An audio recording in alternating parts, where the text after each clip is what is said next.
यह कहानी है एक लाडली पापा की परी की, जो कि बहुत ही लाड से पली हुई थी। सेजल, आजकल तुम बहुत ही सिर पर चढ़ गई हो। जब देखो तुम बाहर ही घूमती रहती हो। अब से तुम कहीं नहीं जाओगी। हर जगह घूमना ऐसे ठीक नहीं। माँ, मुझे कहीं आने जाने से रोका मत करो। मुझे रोकना वोकना पसंद नहीं है और मैं अपनी सहेलियों के साथ घूमने जा रही हूँ। ए सेजल, तू ज्यादा बोला मत कर। और वो तेरी नक्सड़ी सहेलियां, उनसे तो मैं परेशान हो गई हूँ। माँ, तुम मेरी सहेली को कुछ मत बोलना। मुझे अपनी सहेली के लिए एक लफ्ज भी पसंद नहीं है और मैं जा रही हूँ। इतना कहकर रूपा वहाँ से चली जाती है। उसकी माँ उसे रोकने की भी कोशिश करती है, लेकिन वो अपनी माँ की एक नहीं सुनती, क्योंकि वो अपने पापा के लाड में बहुत ज़्यादा बिगड़ी हुई थी। वो ऐसे कहते हुए चली जाती है और अपनी सहेली के पास कॉल करती है। हेलो सीमा, तुम कहाँ पर हो? बड़े दिन हो गए मार्केट नहीं गए, तो चलो आज घूमने के लिए कहीं पर चलते हैं। तुम आ जाओ, मैं तुम्हें रोड पर ही मिलती हूँ। ओके, तुम मुझे मिलो, रेस्टोरेंट में चलते हैं कहीं।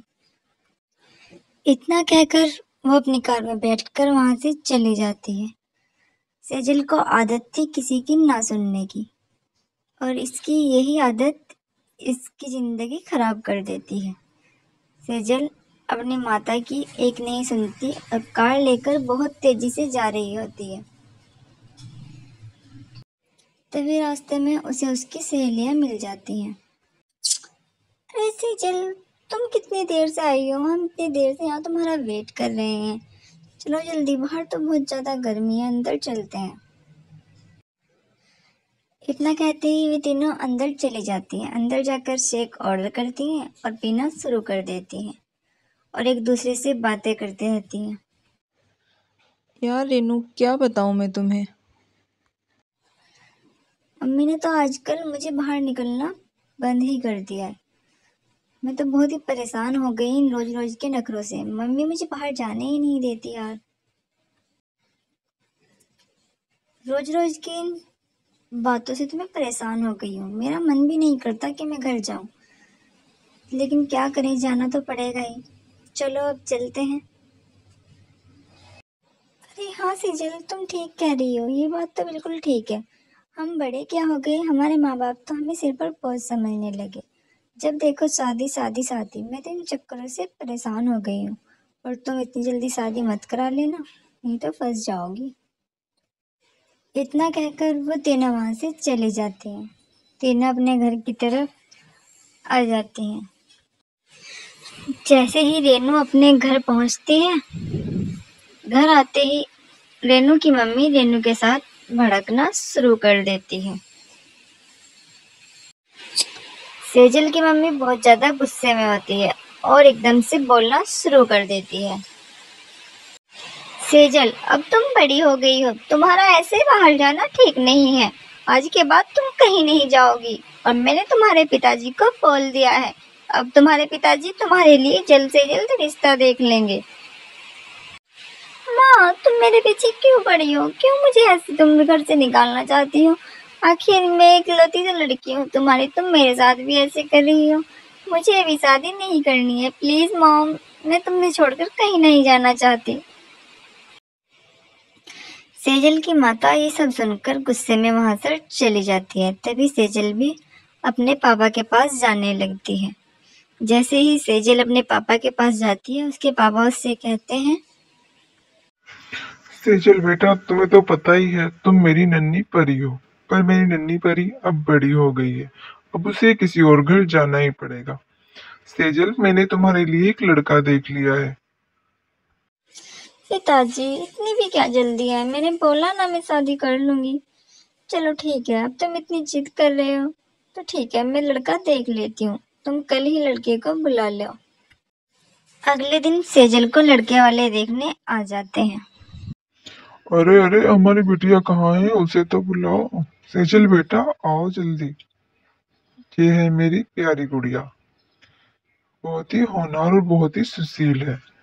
इसमें तो जरा भी नखरा नहीं है। बहुत ही लाडली है मेरी बेटी।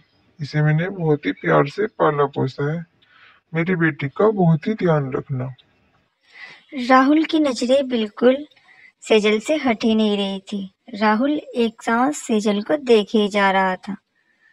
तभी सेजल आगे की तरफ बढ़कर राहुल से कहती है, मुझे ये बताओ तुम करती क्या हो? तुम जॉब कहाँ पर करती हो और कितने पढ़े हुए हो? मैं ऐसे ही किसी से शादी नहीं करूंगी। मैं बैंकिंग कर रहा हूँ, बैंक में मेरी जॉब है। काफी टाइम से मैं बैंक में ही करता हूँ, बैंक मैनेजर हूँ मैं। इतना सुनते ही रूपा खुश हो जाती है और सब शादी के लिए हाँ कर देते हैं। सब शादी के लिए बिल्कुल तैयार हो जाते हैं। सेजल और राहुल की शादी भी हो जाती है। दोनों बहुत ही खुश होते हैं क्योंकि दोनों को बहुत ही अच्छा जीवन साथी मिल जाता है। दोनों इस शादी से बहुत ही ज्यादा खुश होते हैं और एक दूसरे को देख रहे होते हैं। कुछ देर बाद राहुल बोलता है, पिताजी, आप सेजल की बिल्कुल भी फिक्र मत करो। मैं सेजल का बहुत ही ज्यादा ख्याल रखूंगा। और जब तुम्हारा इससे मिलने का मन हो तो मुझे बता देना, मेरे पास कॉल कर देना। विदाई सुनकर सेजल को रोना आ जाता है। वो अपने पिताजी के पास जाती है। सेजल के पिताजी बोलते हैं, सेजल, अपना ख्याल रखना और टाइम टाइम पर खाना खाते रहना, वक्त से उठ जाना। वहां जाकर ज्यादा नखरे मत करना, वो तुम्हारा ससुराल है, घर नहीं। उसके बाद सेजल की माता भी सेजल से मिलती है और सेजल की विदाई होने लगती है। सेजल अपनी कार में बैठकर अपने ससुराल की तरफ चली जाती है।